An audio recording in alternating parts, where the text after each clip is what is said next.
नमस्कार दोस्तों।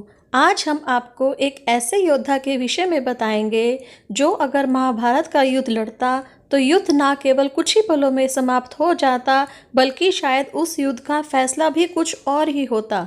लेकिन श्री कृष्ण की लीला के कारण वह महान योद्धा महाभारत के युद्ध में सम्मिलित नहीं हो सका।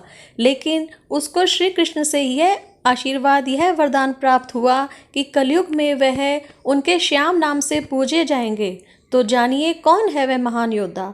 उस महान योद्धा का नाम है बर्बरीक। बर्बरीक महान पांडव भीम के पुत्र घटोत्कच और नाग कन्या अहिलवती के पुत्र थे। इनके जन्म से ही बर्बराकार घुंघराले केश थे, अतः इनका नाम बर्बरीक रखा गया। बर्बरीक माँ दुर्गा के उपासक थे। कृष्ण की सलाह पर इन्होंने गुप्त क्षेत्र तीर्थ स्थल में माँ दुर्गा की आराधना की। उसने आराधना में विघ्न डालने वाले पलासी आदि दैत्यों का भी संहार किया। बाल्यकाल से ही बर्बरीक बहुत वीर और महान योद्धा थे।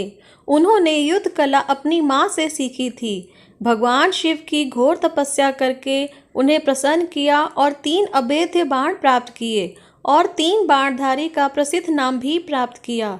अग्निदेव ने प्रसन्न होकर उन्हें धनुष प्रदान किया, जो कि उन्हें तीनों लोकों में विजयी बनाने में समर्थ था। महाभारत का युद्ध कौरवों और पांडवों के मध्य अपरिहार्य हो गया था। यह समाचार जब बर्बरीक को प्राप्त हुआ तो उनकी भी युद्ध में सम्मिलित होने की इच्छा जागृत हुई। इसी इच्छा से वह जब अपनी माँ के पास आशीर्वाद प्राप्त करने पहुँचे तब उनकी माँ ने उनसे वचन लिया कि वे युद्ध में उसी पक्ष का साथ देंगे जो हार रहा हो।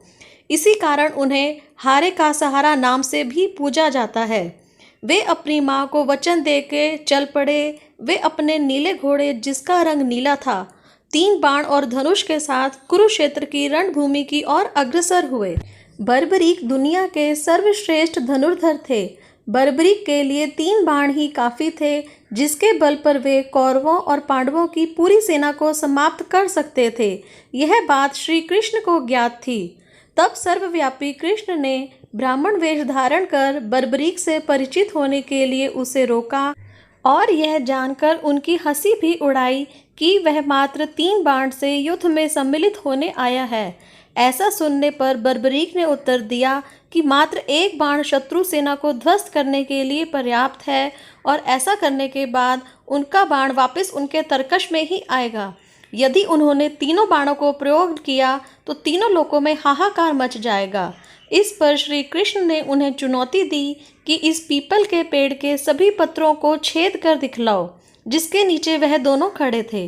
बर्बरीक ने उनकी चुनौती स्वीकार की और अपने तुणीर से एक बाण निकाला और ईश्वर को स्मरण कर बाण पेड़ के पत्तों की ओर चलाया।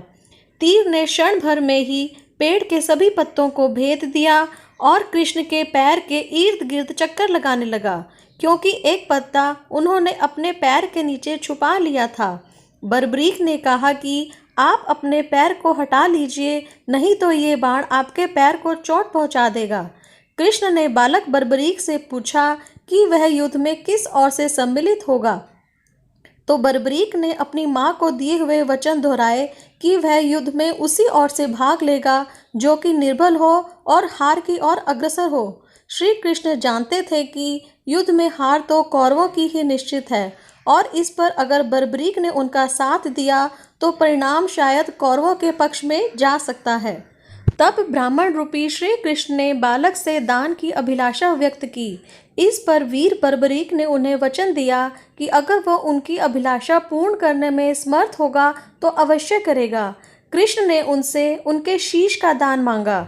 बालक बर्बरीक क्षण भर के लिए चकरा गए, परंतु उसने अपने वचन की दृढ़ता जताई। तब बालक बर्बरीक ने ब्राह्मण से अपने वास्तविक रूप से अवगत कराने की प्रार्थना की और जब उन्होंने जाना कि वह श्री कृष्ण हैं तो उस बालक ने उनके विराट रूप के दर्शन की अभिलाषा व्यक्त की। श्री कृष्ण ने उन्हें अपना विराट रूप दिखाया। उन्होंने बर्बरीक को बताया कि युद्ध आरंभ होने से पहले युद्ध भूमि की पूजा के लिए एक वीर क्षत्रिय के शीश की दान की आवश्यकता होती है। उन्होंने बर्बरीक को युद्ध में सबसे वीर की उपाधि से अलंकृत किया, अतएव उनका शीश दान में मांगा। बर्बरीक ने उनसे प्रार्थना की कि वह अंत तक युद्ध देखना चाहता है। तब श्री कृष्ण ने उनकी यह बात स्वीकार कर ली। फागुन मास की द्वादशी को बर्बरीक ने अपने शीश का दान दिया। भगवान ने उस शीश को अमृत से सींचकर सबसे ऊंची जगह पर रख दिया ताकि वह महाभारत का युद्ध देख सके। उनका सिर युद्ध भूमि के समीप ही एक पहाड़ी पर सुशोभित किया गया, जहां से बर्बरीक संपूर्ण युद्ध का जायजा ले सकते थे। जब महाभारत का युद्ध समाप्त हो गया तब पांडवों में आपस में ही तनाव हुआ कि युद्ध में विजय का श्रेय किसको जाता है। इस पर श्री कृष्ण ने उन्हें सुझाव दिया कि बर्बरीक का शीश संपूर्ण युद्ध का साक्षी है, अतः उससे बेहतर निर्णायक भला कौन हो सकता है। सभी इस बात से सहमत हो गए। बर्बरीक के शीश ने उत्तर दिया कि कृष्ण ही युद्ध में विजय प्राप्त कराने में सबसे महान पात्र हैं।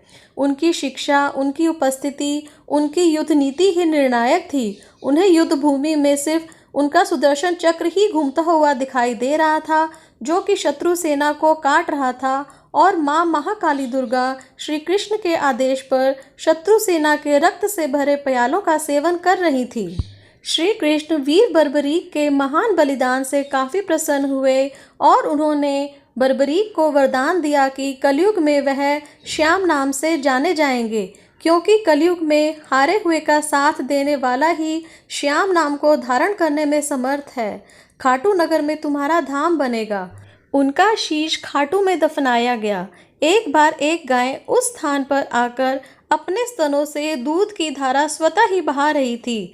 जब उस स्थान की खुदाई की गई तो खुदाई में वह शीश प्रकट हुआ, जिसे कुछ दिनों के लिए एक ब्राह्मण को सुपुर्द कर दिया गया। एक बार खाटू के राजा को स्वप्न में मंदिर निर्माण के लिए और उस शीश को मंदिर में सुशोभित करने के लिए प्रेरित किया गया। तदनंतर उस स्थान पर मंदिर का निर्माण किया गया और कार्तिक माह की एकादशी को शीश मंदिर में सुशोभित किया गया, जिसे बाबा श्याम के जन्मदिन के रूप में मनाया जाता है। तभी से महान योद्धा बर्बरीक खाटू श्याम बाबा के नाम से प्रसिद्ध हुए। खाटू गांव की स्थापना राजा खटवांग ने की थी। राजा खटवांग ने बर्बरीक के देवरे में बर्बरीक के सिर की प्राण प्रतिष्ठा करवाई थी। बाबा श्याम के शीश को स्थापित करने के बाद खटवांग गांव खाटू श्याम जी के नाम से प्रसिद्ध हो गया। खाटू श्याम जी का मुख्य मंदिर राजस्थान के सीकर जिले के गांव खाटू में बना हुआ है और उस मंदिर में भीम के पौत्र और घटोत्कच के पुत्र बर्बरीक की पूजा श्याम के रूप में की जाती है। दोस्तों, अगर आपको आज की हमारी ये वीडियो पसंद आए तो कृपया उसे लाइक शेयर करना ना भूलें और साथ ही हमारे चैनल को भी सब्सक्राइब करें और इस वीडियो को अपने सभी सगे संबंधियों और मित्रों के साथ अवश्य साझा करें।